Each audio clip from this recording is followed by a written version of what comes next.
test af kystfiske og svømmedykkevand.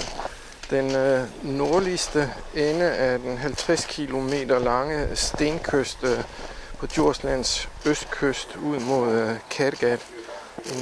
4 km inden vi kommer over i nordkysten, hvor det hele det går over i sandbund.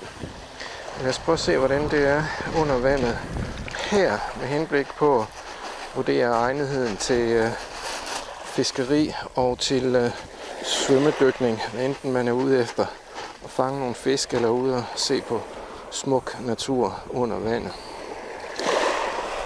Det er det 7. dyk, jeg er på her den 4. juli 2016, og det bliver dybt meget hurtigt. Det er et af de dybeste steder på Kattegatkysten. Jeg har dykket, der er nok en 6 meter ude ved det, man kunne kalde anden ravle, som vist er et lertangbælte. Og der kan jeg altså ikke se bunden fra overfladen, og det kan jeg heller ikke umiddelbart under havstokken en 5-7 meter ude, hvor der allerede er en 3 meter dybt. Og det hæmmede meget den dokumentation, jeg forsøger at lave af, hvor mange fisk der er. De gange jeg dykkede ned, der var der fisk, der var skrubber. Og første gang jeg kom ud lige fra havstokken, jamen der stødte jeg på en slætvare. Det der er at sige om de skrubber, det er, at de var pænt voksne, de fleste af dem.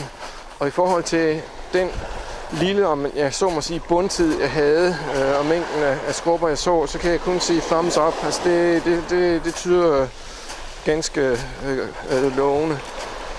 Det er irriterende, at man ikke kan se bunden. Jeg har bevidst valgt en dag, hvor der er fralandsvind. Jeg har kigget på havprognoser under DMI, og der kan man simpelthen se vindretningen hele vejen rundt om Djursland. Og så valgte jeg det her sted, fordi at der er decideret fralandsvind, og i øvrigt også fordi det er et spændende sted, og fordi det er 35 år siden, jeg har dykket her sidst. Dengang var der pænt store slætvarer lige langs med kysten, 2-3-4 meter ude, som jeg fik med hjem, og jeg så i øvrigt også en hav, kan jeg huske for det. Det var ikke præcis på samme sted, det var nok en 300-400 meter længere mod nord. Jeg husker det også som mere lavvandet dengang, men her var det altså dybt, og for dybt til, at jeg kunne se ned på bunden fra overfladen. Jamen, hvad mere vil jeg sige om det her stykke, det her dyk? Hvis man vil noget, så kan man snilt fiske på langs den der overgang, der er mellem sand og fast ler sandbund, der ligger en 7 meter ude. Som ormefisker kan man selvfølgelig fiske på sandet ud til et stykke med sammenhængende tang, der ligger længere ude, ofte på de der 6, måske endda 7 meter vand. Og jeg vil tro, at man med en kastestang kan kaste helt derud.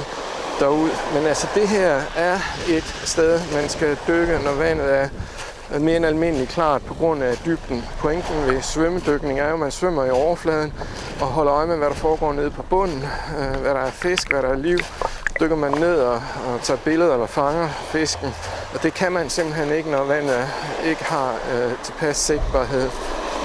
Min egen erfaring fortæller mig, at efter en varmeperiode midt på sommeren, sidst på sommeren, der sker der nogle gange det, at vandet bliver rigtig klart, og jeg går ud fra, at det er fordi, at algerne simpelthen bliver brændt af, det svæv, der er i vandet. Og det er tidligere gået meget efter, men jeg har også oplevet nogle gange om foråret tidligt på sæsonen, hvor der kan være acceptabel sigtbarhed.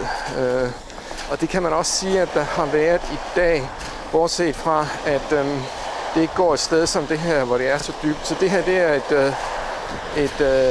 et sted, man skal dykke, når der er udsigt til usædvanligt klart vand. Altså det vil sige en kombination af fralandsvind og måske meget gerne en periode med varmt vejr, hvor algerne i den pågældende vandmasse er blevet brændt af. Jamen, hvad kan jeg sige om den her kyst? I øvrigt, altså ude i det fjerne, der ligger Karlby og Sangstrup Klinter, som ikke er almindelige klinter, men som er kalkklipper, der går ned til vandet. Meget usædvanlig kyst. Og den her bugt ned her, lige syd for det, der hedder Gjerrild Klint, er en fin fiske- og dykkebugt, der ikke er særlig besøgt, hvor karaktererne af landskabet under vandet nok er meget ligesom her, hvor jeg har dykket nu. Slut her fra sydenden af Gjerrild Klint på det nordøstlige hjørne af Djursland.